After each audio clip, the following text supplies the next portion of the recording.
somebody who normally introduces presidential candidates, and he was introduced. And he got up for good 15, 20 minutes. I say, without fear of contradiction, nobody has ever seen that level of knowledge, erudition, rhetoric. And the summary of it was that he said that he was happy being in the heartland of the Igbos, only to tell them that if they had any problem, they would have to look it inwards, that nobody is their problem in this country. And everybody, I think the women wanted to start making noise. And he continued. He said, can you imagine every gift God has given any one generation, any one tribe in this country? You all have all of it. And yet, you're blaming Yoruba, blaming Hausa, blaming Fulani, blaming your minorities.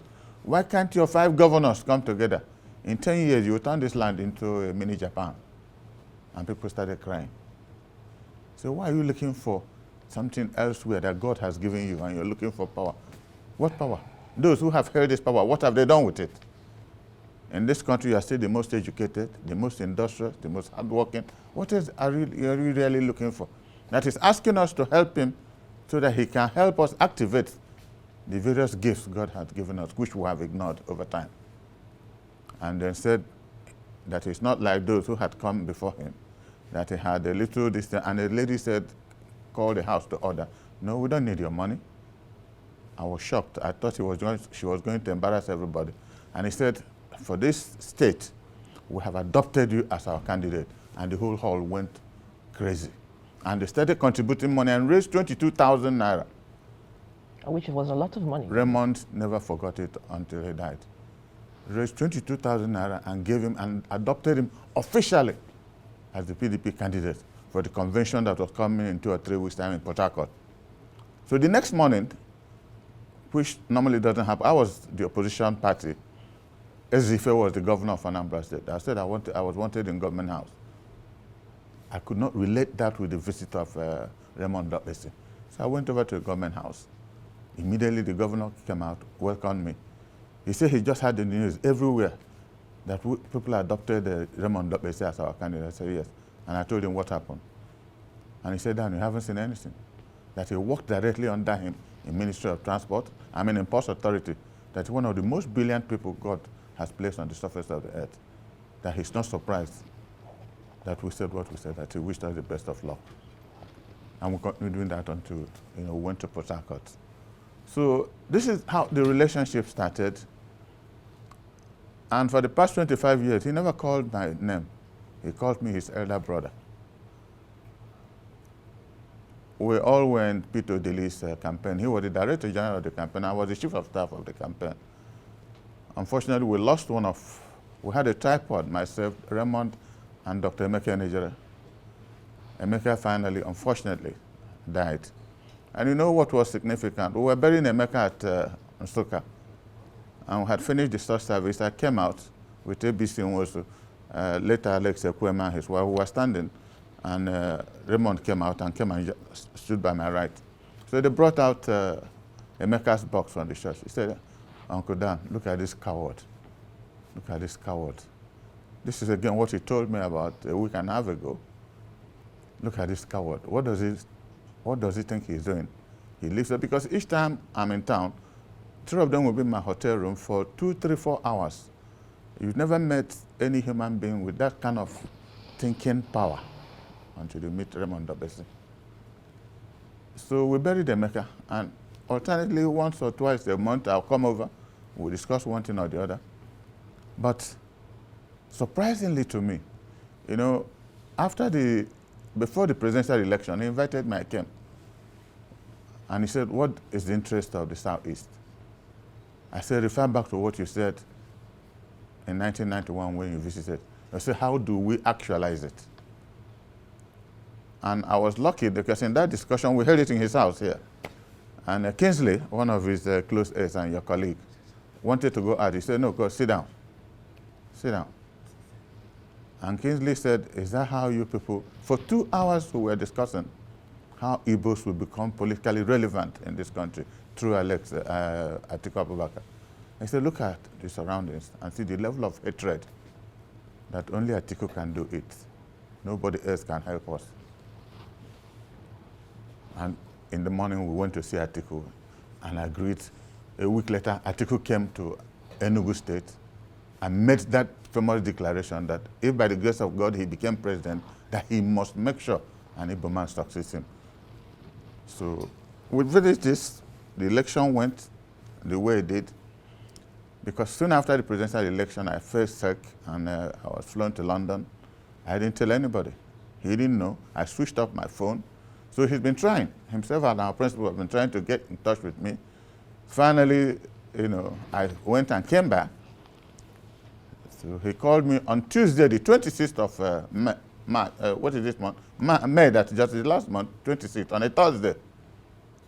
For the first time, he said unprintable things. How can I cowardly leave this country without telling anybody? I want to be as cowardly as Emeka was. This is your arrogance and poverty. You don't want to tell anybody. You don't want to receive anything from anybody. I said, no, Raymond, it is called contentment, not poverty. And I could see his reaction. And I dropped my phone. On 27th, the next day, he called me again and said, when am I coming to Abuja? I said, put a date. And he picked yesterday. That was why I didn't come to Abuja until yesterday. We picked yesterday to meet in my hotel room. First, to have a post-mortem on the election, and to look at the presidential petition. Which way is going? What do we do? What are the alternatives? This was our agenda. Only for me to be called on Monday that he's going to rest with the Lord. I don't know what you want me to say. An incredible human being, politically speaking. He is a fellow who, a gift of absolute loyalty to duty. He compartmentalized functions. He had academic friends, he had poor friends, he had workers' friends. For every level, he brought himself down for you to be able to appreciate him. He never used his knowledge to intimidate or suffocate anybody. So that's why most people were comfortable with him. And when you look at the tributes being paid, I don't think never has this country seen anything like that. And he did it unconsciously. It wasn't as if because there was a time I called him that this self-made student from Abonigede had no religion in him, was an inspired Christian. It was that Christian inspiration that informed everything he did. Each time he looked at his background and where God has placed him today, he went beyond the call of duty to want to help people politically, socially, economically, for whatever. So that's how we started, 1991.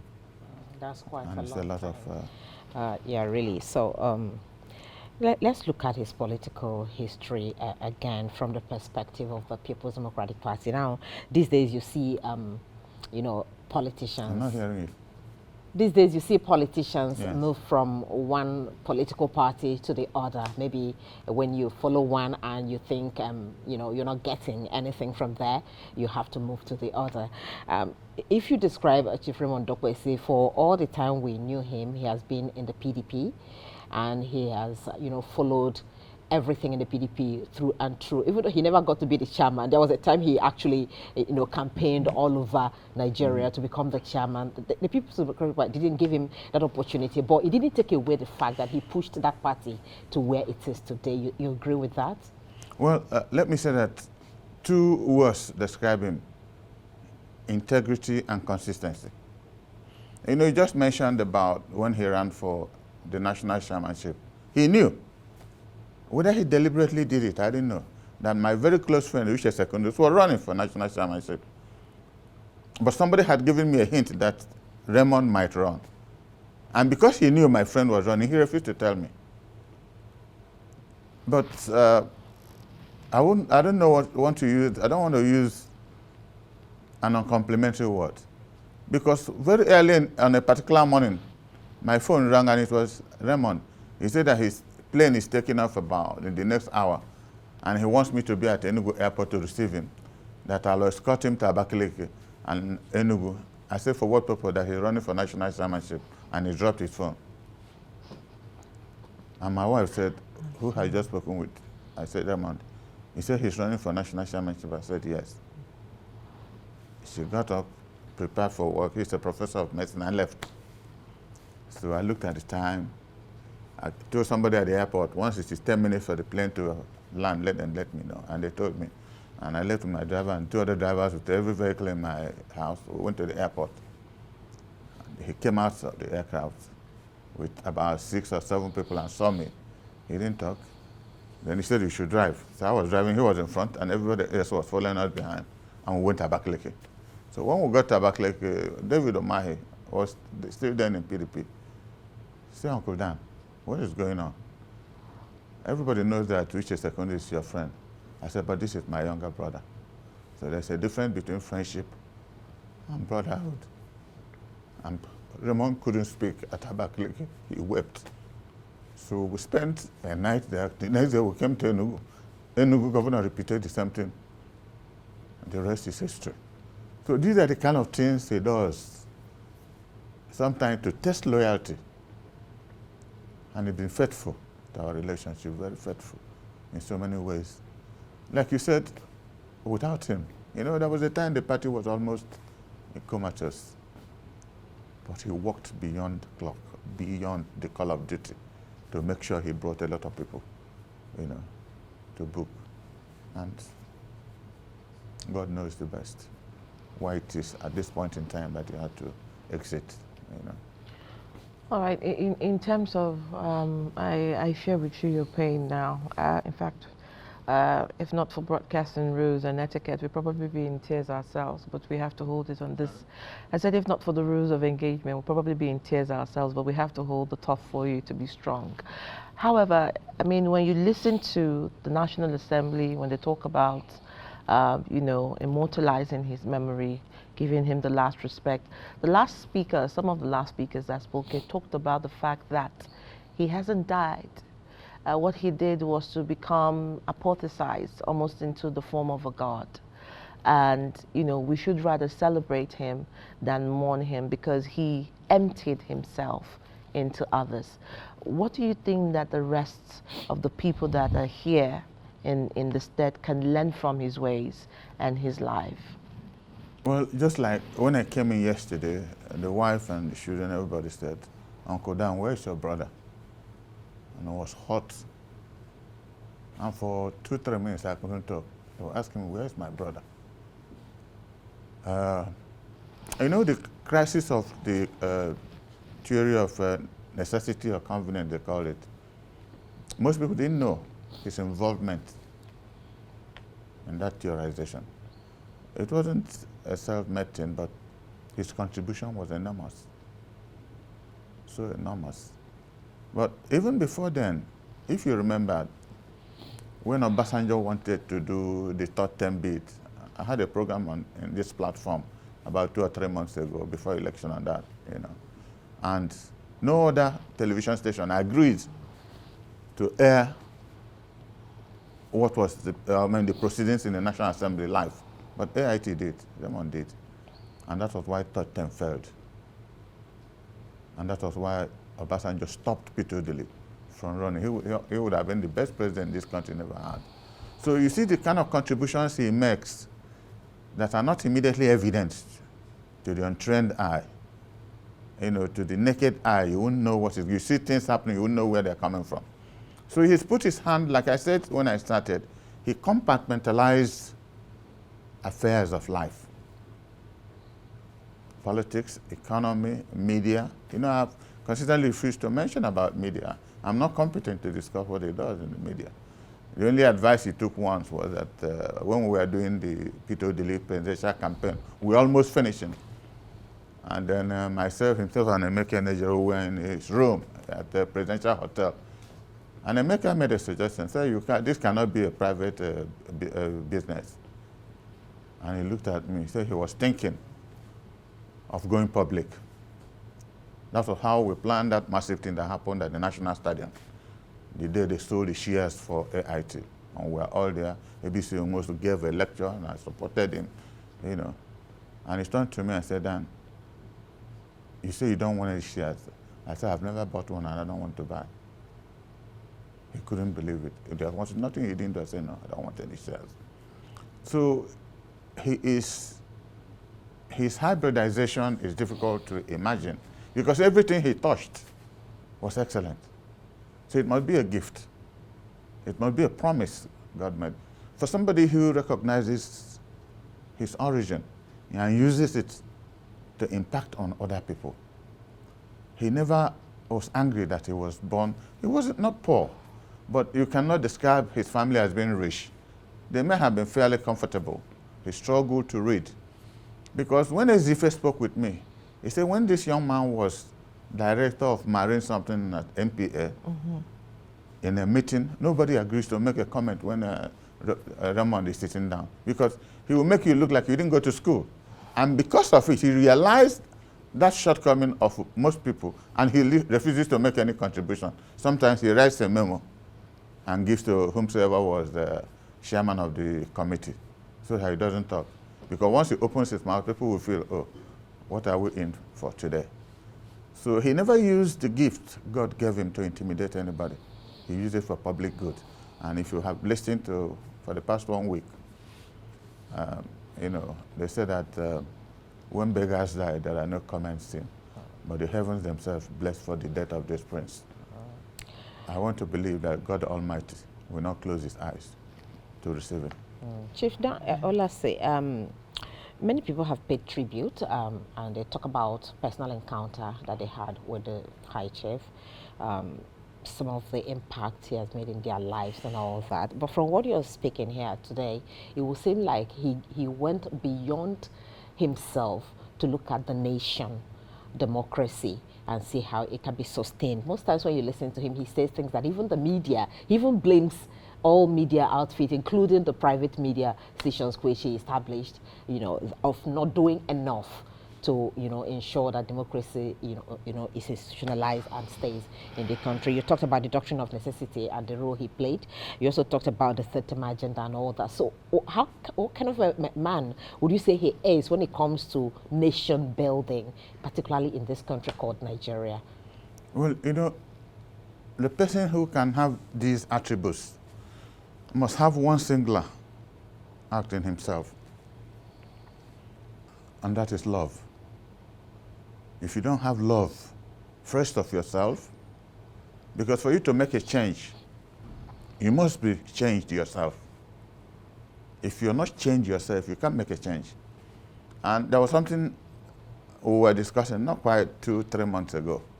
He said there's some funny thing that happens when a young man or a young woman is looking for a husband or a wife. He said, I haven't seen the right one. And then he turns around to ask the person, are you the right one yourself? When you're looking for the right one, have you asked yourself whether you're the right one? This is part of the problem in this country. Everybody condemns politicians, condemns this, condemns that. But have you asked yourself, what has been your own contribution? Even in your own local environment. Try, there was a time Adora ran for House of Assembly. I had said this once, she called me. I said, if there's any little money you have saved, you better keep it and go and do something for yourself. Face your work. It is now you see your people in their true sense. Absolutely. And she saw it. Because your own people, you probably invite them to tell them that you're running for public office, you cook food the first day. Call another meeting and you don't cook food. They say, oh, we thought that this woman has some money. What is she doing here? Your own blood, that is your word, your immediate family. That is how this corruption starts. So that is why I said, when Raymond came out with that promise of love, nation building, because without love, you cannot build anything. You cannot appreciate the other person. That was the shortcoming of the last 8 years. That somebody was president in this country and left the whole of the former Eastern region. We're not in the National Security Council. Nothing strategic was the former Eastern region involved. So we're just watching the government come and go. What did he succeed in doing? Nothing. Absolutely. I just pray that these people will survive, succeed in revitalizing the government, because it's almost at the point of collapse. The economy is at a very poor shape.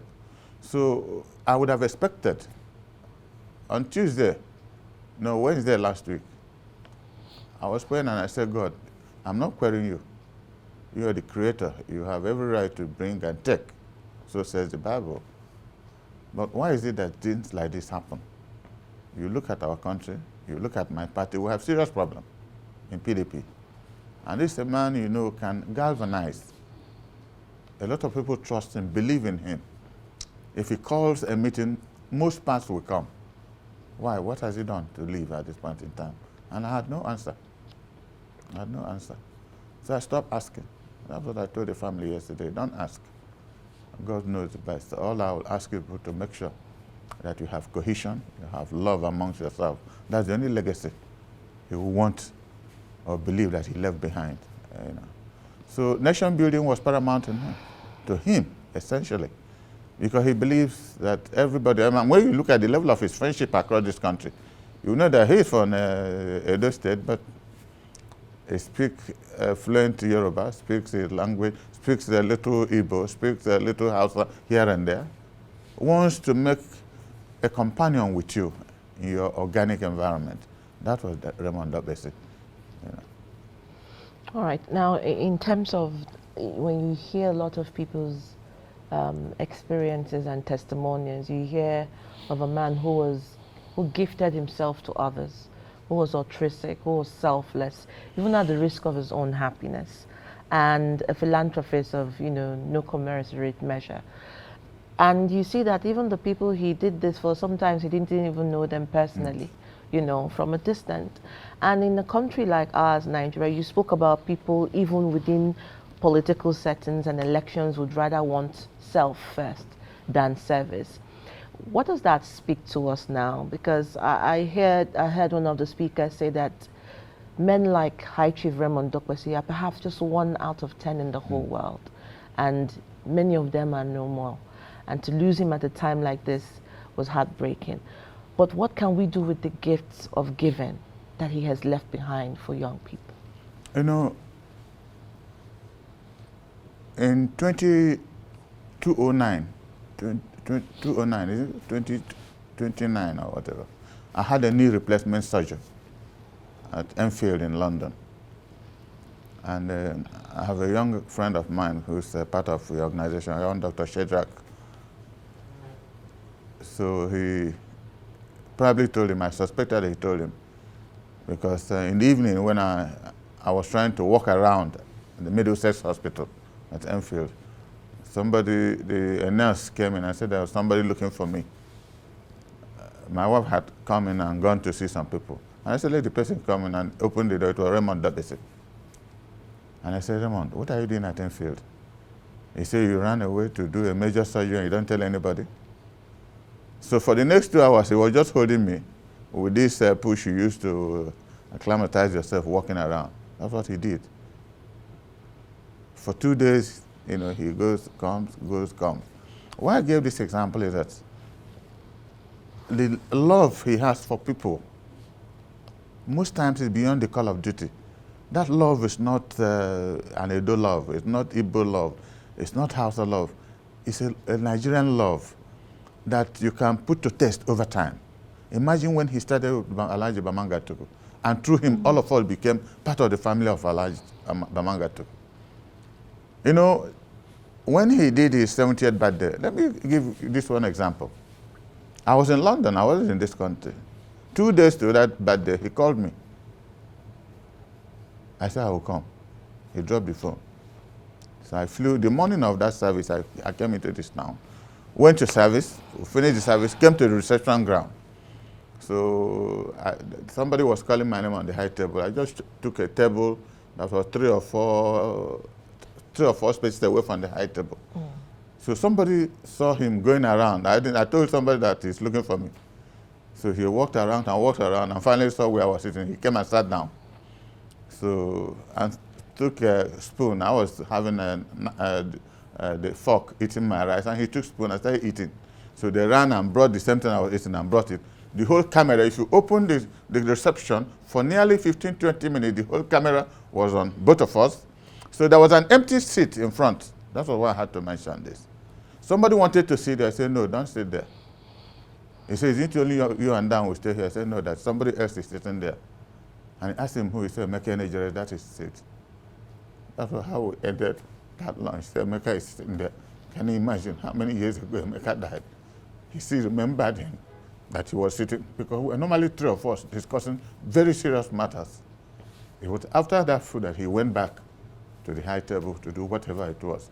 So it's difficult when you listen to what people have said. They haven't said enough. Sometimes it will look like exaggeration, and these are things he does unconsciously. It's a reflex action. He doesn't plan it out. He just does that as it comes to him. That is goodness. That is a summary that somebody is good. And if we have the characterization for leadership in this country, that you look at somebody and call that person your brother or your sister. You don't need to be a Buhari. You don't need to be a Fulani. You don't need to be an Hausa. You don't need to be an Igbo. You need to be a good person to impact other people in whatever opportunity God has given you. And Raymond scored 100% in that respect. And I continue to ask God to receive his soul at his bosom. All right. Head Chief was one of those politicians who didn't just use politics as, his all. He has a business which has provided jobs for many Nigerians, including us sitting here today, unlike some other politicians that you'll see that it is just politics and nothing else. And some people have said that even at that, in his political career, when he believes in you, and he's not a man you can push over or who you can influence to do what he doesn't believe in. I remember when IBB was running to become the president, how he followed through and through pushing, IBB's agenda, even when many people did not believe that IBB should be the president at the time.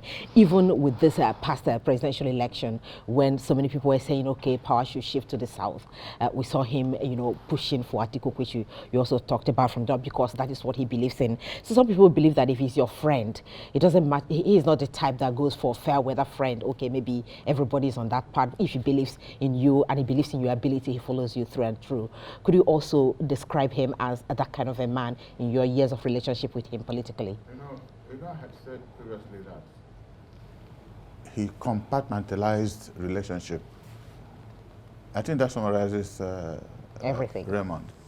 Because if I look at Nkoli, I know your shortcomings, you know my shortcomings, and I deal with you based on your shortcomings, so that you don't feel any slighted in any form. You don't feel being humiliated. You don't feel somebody is looking down on you. He makes you bigger than you are. Raymond makes any friend bigger than he thinks he is. When he comes to your level, he thinks at your level. But he gives you an opportunity to be able to understand where he's coming from. But if you see him at a very serious discussion, Jesus wept. You see knowledge. You see, I don't know how to describe it. He's something else. He goes nuclear when you see him in a serious political discussion. That was what I was expecting, and it will never come again. Monday night would have been a night to remember, because we're already looking at the presidential petition is going on. Because when I said, what is the subject matter, I said, Dan, you're asking, you should know what the subject matter is now. We haven't done any post-mortem. Why did we lose, even though you mentioned a lot of it during various meetings, things we did and things we never did.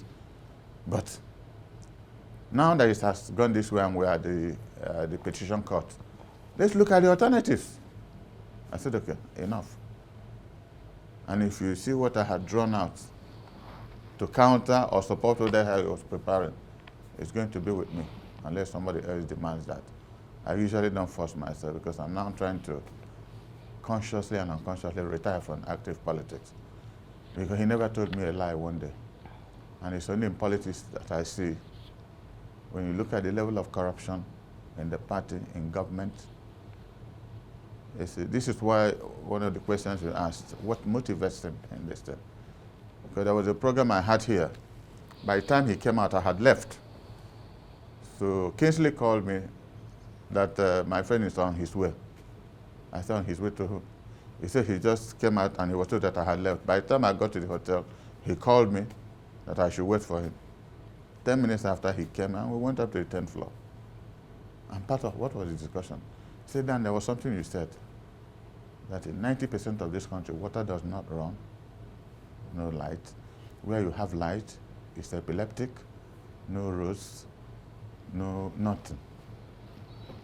And he was thinking, what do we do? I said, I don't know, unless God wants to perform some miracle. That those who have had opportunity given to them by God to lift our people have refused to do so. Because when you hear the amount of money being stolen, then what is left to work with? You see somebody who has been a party official, he's driving all manner of cars, owning houses all over the world. So how can we perform? The other day I was just listening, governor of Zamfara with EFCC, you know, when they call billions, I get headache. So these were the things he was involved. How do we? And in summary, he told Atiku, in my presence, that if by the grace of God you win, there must be a change. And Atiku made a promise that there must be a change. And I pray God that his soul shall rest in perfect peace. Amen. Amen to Amen. that. From here, we must thank you very much, Chief Dan Ulasi, political analyst, former PDP chairman, Anambra State, and a very close friend of High Chief Raymond Dokpesi, who has passed on to glory, paying tributes to him and describing him as a man who compartmentalized relationship and friendship and delved into different sectors of life to make things work out. A believer in Nigeria's democracy, and incidentally he died on Democracy Day, supposedly the day government should be sworn in. Thank you very much, Chief, for your time out here. Thank you. And God we also bless. console with you, all of us, mourning, but we also celebrate him at this time.